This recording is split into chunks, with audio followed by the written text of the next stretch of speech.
अगर आप किसी भी बंधन में, और अगर आप कहें परमेश्वर इस बंधन से मुझे छुटकारा दे ताकि मैं तेरी सेवा कर पाऊं, तेरा वचन प्रचार करूं, तेरी गवाही दूं, इस गवाही को मैं आगे आके हजारों में तेरी महिमा करूं, तो आप जल्दी छुटकारा पाएंगे यीशु नाम में। अगर आज आप परमेश्वर की उपस्थिति में आए हैं, किसी भी बंधन, किसी भी बीमारी के नीचे, किसी भी हालात के नीचे, पर अगर आप कहेंगे प्रभु मुझे चंगा कर, मैं अपनी लाइफ में ऐश कर सकूं, मैं अपनी लाइफ का आनंद ले सकूं, मुझे मेरे पेट को चंगा कर, मैं रज भर के खा सकूं, परमेश्वर मुझे वीजे के साथ ब्लेस कर कि मैं आशीषित हो सकूं, मेरे घर की सारी घटियां दूर हो, मैं कमाऊं और सब कुछ करूं। पर अगर आप कहें आपकी लाइफ में कोई भी बंधन हो सकता है, गरीबी का बंधन हो सकता है, पाप का बंधन हो सकता है, नशे का बंधन हो सकता है, आपकी कमजोरी आपके लिए बंधन हो सकती है, कोई भी हालात हो सकते हैं, पर अगर आप कहें प्रभु आज मुझे अगर तू इस बंधनों से आजाद करेगा तो मैं जीवन को तेरी महिमा के लिए इस्तेमाल करूंगा, तेरी गवाही दूंगा।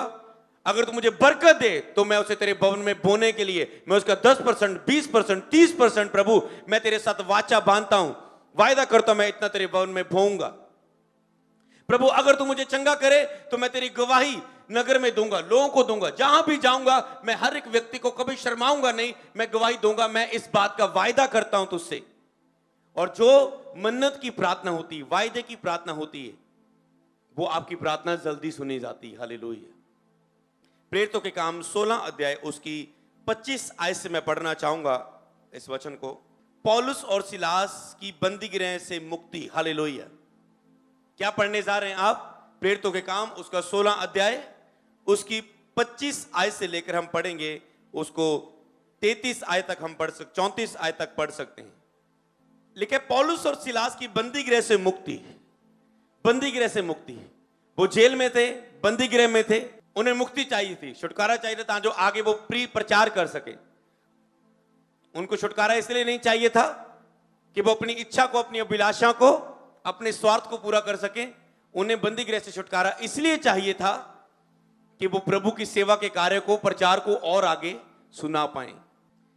इस भेद को समझो अपनी लाइफ में। सबसे पहले एक कि अगर आप अपनी बंधन से छुटकारा, आशीष, अपने मिरेकल को पाना चाहते हो, तो अगर आप पाने के बाद आप क्या करने वाले हो?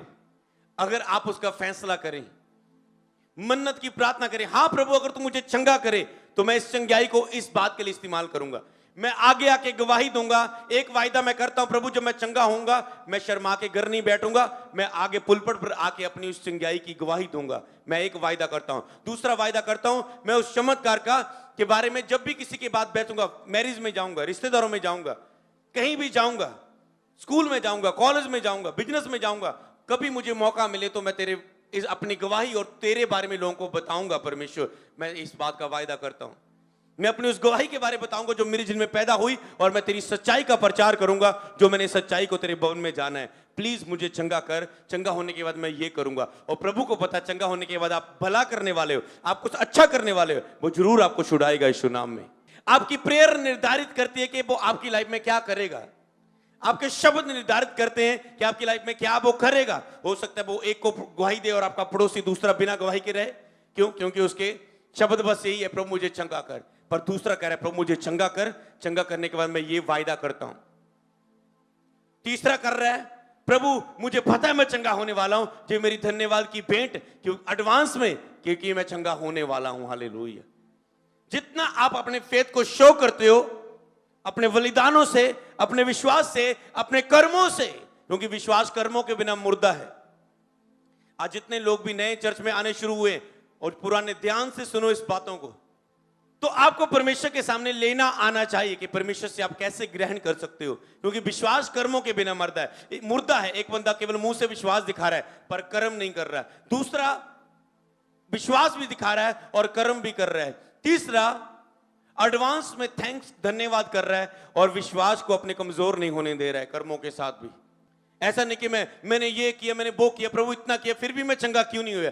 पर इसने कर्म तो दिखाए, पर एक दिन जो अड़ा और खड़ा नहीं रह पाया। एक व्यक्ति विश्वास में केवल शब्दों में खड़ा है, एक कर्मों में खड़ा है, और तीसरा व्यक्ति कह रहा है प्रभु मैंने चाहे कर्म भी करूं, चाहे तू दे चाहे ना, मैं तो ऐसे ही कर्म करूंगा, मैं तो तेरी महिमा करूंगा, तेरी वडियाई करूंगा, तेरी गवाही दूंगा, मैं तो प्रार्थना करूंगा, रोजे रखूंगा, तू दे चाहे ना, मैं तो ये करूंगा। एक व्यक्ति था, एक व्यक्ति ने बहुत उपवास रखी, वो प्रभु में नहीं था, उसने उपवास रखे कि प्रभु मेरा ये काम हो जाए, मेरा ये काम हो जाए, मेरा ये काम हो जाए। और क्या हुआ, अभी बपतिस्मा तो नहीं लिया था, अब क्या हुआ उसके मतलब वो रिजल्ट में पास नहीं हुआ, जब उसका वीजा नहीं लगा, मान लो नहीं हो उसका काम, क्या हुआ बाद में वो नाराज हो गया प्रभु से। प्रभु मेरा काम नहीं हुआ, मैंने 40 रोजे रखे, क्या फायदा हुआ, मेरा काम तो नहीं हुआ, नाराज हो गया। मैंने इतना विश्वास दिखाया, तूने किया नहीं।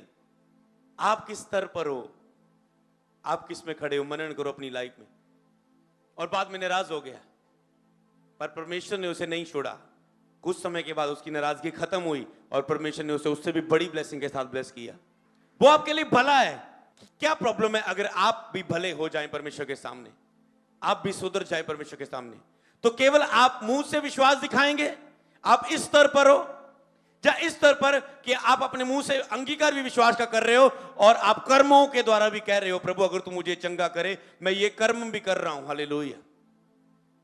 और तीसरा कि आप कर्मों के साथ खड़े हो, वो आपको चंगा करे चाहे ना, आपने कर्म भी किए, प्रार्थना भी की, रोजे भी रखे, बोया भी, फिर भी आपकी लाइफ में चमत्कार नहीं हुआ, और फिर भी आप कह रहे प्रभु से अगर हम सुख ले सकते, दुख हुआ तो कोई बात नहीं, परमेश्वर ने कोई आशीष दे ली, अगर उसने छीन ली, अगर आज मेरी लाइफ से वो चली गई, चाहे मेरी गलतियों के कारण, चाहे शैतान के कारण, चाहे पिता जिससे प्रेम करते उसे डांटता भी है, किसी भी रूप में वो चली गई, उसने दिया, उसने ले लिया, उसका नाम धन्य हो। प्रभु मुझे दे चाहे ना, वो मेरा परमेश्वर है। अगर आप इस स्तर पर खड़ते हो और जितना बड़ा आपका विश्वास में स्तर में आप खड़ते हो, जो 3 बातें बताई मैंने, उतना महान कार्य आप अपनी जिंदगी के लिए रिसीव करते हो परमेश्वर से, हालेलुया। क्योंकि परमेश्वर देखता है कि कितना बड़ा विश्वास है, क्योंकि लिखा धर्मी जन विश्वास से जिंदा रहेगा, जीवित रहेगा। जितना बड़ा आपका विश्वास, उतना बड़ा चमत्कार वो आपके लिए कर सकता है। लिखा तुम्हारा परखा गया विश्वास, ये तो पहले वाला विश्वास था, दूसरे वाला विश्वास था, पर जो तीसरे वाला है उसके लिए प्रभु पता क्या कह रहा है, तुम्हारा परखा गया विश्वास आग में ताए हुए सोने से भी उत्तम है। कहता जब मुझे वो परख लेगा, जब मुझे ता लेगा, जो कहता है तो मैं सोने की नाई निकलूंगा, हालेलुया। अगर आप विश्वास का परखा गया तो आप बड़े चमत्कारों को प्राप्त करते हो अपनी लाइफ में, बिगेस्ट ग्रेस को, बड़ी अनॉइंटिंग को, बड़े मसा को। तो आप किस स्तर में खड़े होना चाहते हो? अगर वेट है तो वो ग्रेट होगा आपकी लाइफ में। यहां पर हम क्या पढ़ रहे हैं, पौलुस और सिलास बंदी गृह में थे। प्रेरितों के काम 16 की 25 से पढ़ेंगे, 25 से 34 तक। आधी रात के लगभग पौलुस और सिलास प्रार्थना करते हुए परमेश्वर के भजन गा रहे थे। प्रार्थना करते हुए, आप यहां पर क्या कर रहे थे? थोड़ा टाइम पहले प्रार्थना करते हुए क्या गा रहे थे? भजन गा रहे थे। प्रार्थना भी कर रहे थे, भजन भी गा रहे थे, और कैदी उसके सुन रहे थे, और जेल में कैदी उसकी सुन रहे थे, वो वर्शिप कर रहे थे, प्रभु की महिमा कर रहे थे। इतने में एक बड़ा भूकंप हुआ, यहां तक कि बंदी गृह की नींवें हिल गई और वह तुरंत सब द्वार खुल गए और सबके बंधन खुल पड़े, हालेलुया। जब आप अपने हृदय से आराधना करते हो, जब आप अपने पूरे हृदय से, दिल से प्रभु की चर्च में आके अपने ध्यान को भटकाते नहीं, हो सकता है शरीर आपके विरोध में काम करे, पर कहते शरीर लड़ ले, रोक ले जितना मर्जी, पर एंड में मैं आत्मा में प्रवेश कर जाऊंगा, फिर तुझे बताता हूं, फिर तुझे मैं चलाऊंगा, आत्मा के अनुसार चलूंगा और मैं तुझे चलाऊंगा। अब हो सकता है आपको शरीर चला रहा है, प्रार्थना में आपका हृदय से आराधना नहीं कर पा रहे हो आप, पर उसमें लड़ते रहो, क्योंकि मैं आपको बताऊं, जा तो आपके जीवन में शैतान होगा, जा तो प्रभु यीशु मसीह, दोनों नहीं रह सकते। अगर शैतान का आपकी लाइफ में काम चल रहा है तो आपकी लाइफ में दुख होगा, निराशा होगी, असफलता होगा, फेलियर होगा, कुछ भी तंगी मुसीबत होगी, खुशी नहीं होगी, शांति नहीं होगी, आनंद नहीं होगा, प्रेम आपके अंदर नहीं होगा, आप पाप में चल रहे होंगे। इसका चिन्ह क्या है कि पाप का आपके ऊपर, शैतान आपके हृदय में। अगर आपकी लाइफ में कुछ भी ऐसे चिन्ह हो रहे हैं, इसका मतलब आप शरीर के कब्जे में और शैतान के कब्जे में चल रहे हो। यीशु मसीह कहां आते हैं? ये हमारा जो दिल है, हमारा मन है, जो हमारा हृदय है, ये एक प्रार्थना का घर है। ये क्या है? प्रार्थना का घर है, जिसमें हमारी आत्मा और परमेश्वर की आत्मा उस घर में बैठ के आपस में बातें करते हैं। तो अगर जब आप हृदय से वर्शिप करते हो, हृदय से, पौलुस और सिलास आराधना कर रहे थे, भजन गा रहे थे, वो पूरे दिल से आराधना कर रहे थे। हृदय की पहचान क्या थी कि वो हृदय से कर रहे थे? हृदय की पहचान पता क्या थी? कि उन्हें मारा गया था, पीटा गया था, बेइज्जती की गई थी और उनके हाथ पैर बंधे हुए थे जेल में। जैसे पैर बंधे हुए थे, लकड़ में कह सकते हो बांधे हुए थे, हाथ बंधे हुए थे, हाथ पैर बंधे दुख के हालात में ना। तो ये तो अगर कोई शारीरिक व्यक्ति हो वो क्या कहेगा, ओ प्रभु इस तो तेरा ही काम कर रहे सी, वचन सुना रहे सी, सानू जेल जाना पै गया, तू साडे नाल है या नहीं, की फायदा होया सी तेरी वर्शिप कर रहे, तेरे वचन का प्रचार कर रहे हो। पर उन्होंने ऐसा नहीं कहा, उन्होंने ऐसा भजन गाया होगा कोई जैसे हमने गाया, हालात भी रोक नहीं सकते मुझे तेरी परस्तिश करने को। उन्होंने कहा कोई हालात हमें, हम वहां भी प्रभु की महिमा कर रहे थे, अगर आज जेल में हैं, बंधे हुए हाथ पैर, फिर भी ये हालात हमें रोक नहीं सकते थे, हम उसकी महिमा करेंगे। और लिखा उसकी महिमा करो बंधन टूट जाएंगे। हालेलुया। उन्होंने दुखों में भी आराधना की, उन्होंने अपनी प्रॉब्लम को नहीं देखा, मैं बीमारी में हूं, मैं इमरजेंसी सेशन में बैठा हूं, मैं तो बीमार हूं, मुझसे मन नहीं लगता, मुझसे प्रेयर नहीं होती, मुझसे विश्वास नहीं दिखाया जा रहा है, मुझसे प्रेयर नहीं करी की पाई जा रही। उन्होंने ऐसे बहाने नहीं बनाए। कभी भी बहाने मत बनाओ, मेरे हालात साथ नहीं दे रहे। कभी परमेश्वर के सामने आप हमेशा हालातों को बोलो, जो बहानों को बोलो, शरीर की बातों को बोलो कि कोई हालात मुझे प्रभु की उपस्थिति में महिमा करने से रोक नहीं सकते। हालेलुया। और जब आप ऐसे हालातों में आराधना करते हैं, ये कौन सी वर्शिप है? हृदय की वर्शिप। प्रभु जानता है ये हृदय से कर रहे हैं, वो पूरे मन लगा के कर रहे थे। और क्या हुआ, जेल की दीवारी, बड़ा भूकंप हुआ, जेल की मजबूत बड़ी बड़ी दीवारें थी उस समय की, वो हिल गई और जेल की सलाखें खुल गई। हालेलुया। इस तरह जब भी आप चर्च में आओ, आराधना करो, पूरे हृदय से भजन को मन में सोच सोच के क्या मैं बोल रहा हूं उसे बोल बोलकर आत्मा से भी और बुद्धि से भी आराधना करो। और जब फिर आप ऐसे इस रीति से आराधना कर रहे होते हो तो आराधना में क्या है? छुटकारा। एक वचन भी है, आराधना में है छुटकारा, आराधना में है चंगाई, आत्मा प्राण शरीर में शांति आनंद देता है, जान से प्यारा प्रभु। तो आराधना में चंगाई है, आराधना में छुटकारा है। अगर जब भी आप चर्च में आयो, याद रखो आप आज के बाद तो आराधना दिल से खुल के करो, हृदय से करो, तो आपको इंतजार भी नहीं करना पड़ेगा कि मैं यहां पर आऊं, आपको इंतजार नहीं करना पड़ेगा मैं आपके ऊपर घोषणा करूं, आपको इंतजार नहीं करना पड़ेगा मैं आपके ऊपर ले हैंड करूं। आपका हृदय प्रभु को प्रसन्न करेगा और वो प्रसन्न होकर स्वर्ग से उतर के आपके हृदय में होगा और वो आपको चंगा करेगा। अपने चमत्कार को, विश्वास को दिखाकर लेना सीखो, वो आपके करीब होगा। और यीशु मसीह, याद रखो, दुष्ट आत्मा अगर आपके जीवन में तो आपको केवल इसी बात पर ध्यान देना कि बस मैं अपने हृदय में यीशु मसीह को पुकारूं। जब यीशु मसीह को आप दिल से आराधना करते हैं तो पवित्र आत्मा, यीशु का हृदय, यीशु का आत्मा, पवित्र आत्मा आपके आत्मा के साथ अंदर ठहर जाता है। जब वो अंदर आता है तो अंदर से सबसे पहले उसने अगर ठान लिया मैं इसके अंदर आऊंगा क्योंकि इसने मुझे प्रसन्न किया। दाऊद को प्रभु ने कहा, इसने जो मुझसे स्नेह किया इसलिए इसे मैं क्या करूंगा? छुड़ाऊंगा। जब आप लव करते हैं, प्रभु कहता है इसने मुझे अपना प्यार दिखाया, अब मैं इसे छुड़ाऊंगा इस बंधन से। हालेलुया।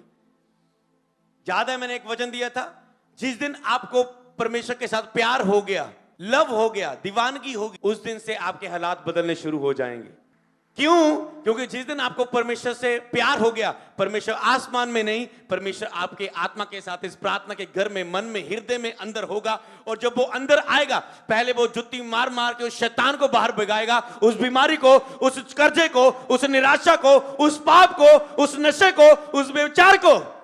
क्योंकि अगर जहां पाप है वहां पर उसका आत्मा नहीं ठहरता, क्योंकि लिखा है तुम्हारा शरीर पवित्र आत्मा का मंदिर है, परमेश्वर का आत्मा तुम में वास करता है और वो पहले से पवित्र करता है, आपको क्षमा करता है, फिर वो इसमें वास करता है और फिर वो आपके साथ संगति करता है, भोजन करता है। मतलब वो आपके द्वारा, वो परमेश्वर का आत्मा परमेश्वर की इच्छा पूरी करवाता है।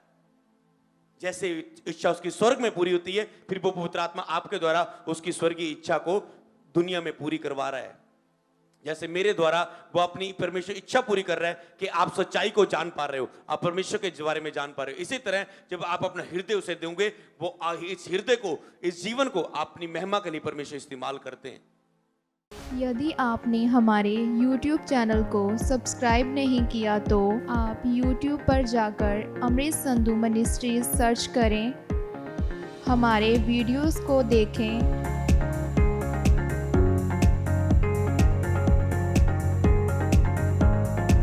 लाइक करें, शेयर करें, सब्सक्राइब करें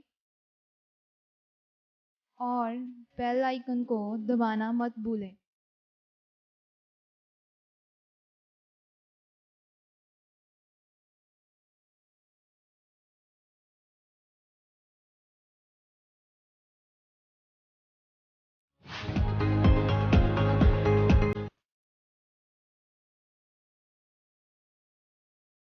आप हमारे फेसबुक पेज को भी लाइक कर सकते हैं ताकि आप परमेश्वर के दास पास्टर अमृत संधू जी द्वारा दिए गए वचनों, प्रार्थनाओं और प्रॉफिटिक वर्ड्स को ग्रहण कर सकते हैं।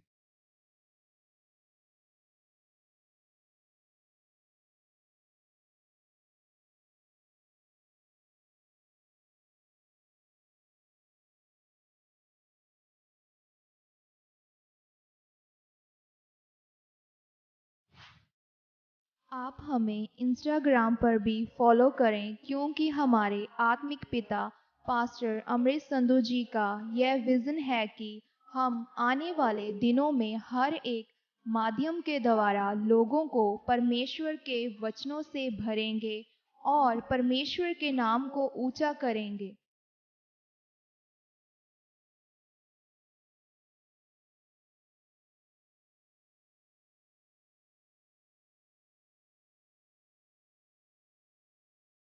इसलिए आप हमें YouTube पर सब्सक्राइब, Facebook पर लाइक और Instagram पर फॉलो करें ताकि आपको आने वाली हर एक अपडेट का पता चल सके। सभी को जय मसीह की। प्रभु आप सबको आशीष दे।